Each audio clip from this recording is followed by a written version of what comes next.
Esingizda bo'lsin, til o'rganish bu marafon. To'xtamang va oldinga intiling.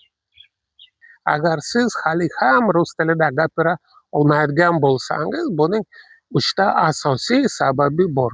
Keling, hozir bularni ko'rib chiqamiz. Birinchidan, sizda tartib yo'q. Til o'rganish bu intizom.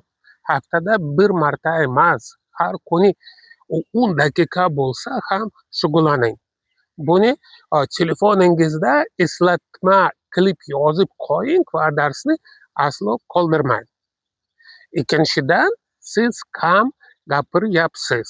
Faqat kitob o'qish yetarli emas. Siz ko'proq gapirishingiz, ko'proq eshitishingiz va eng muhimi, yangi so'zlarni takrorlab turishingiz kerak. Amaliyotsiz natija bo'lmaydi. Uchinchidan, siz zerikyapsiz. Agar ishtiyoq bo'lmasa, sizda to'xtab qolasiz. Rus tilini shunchaki dars deb bilmang.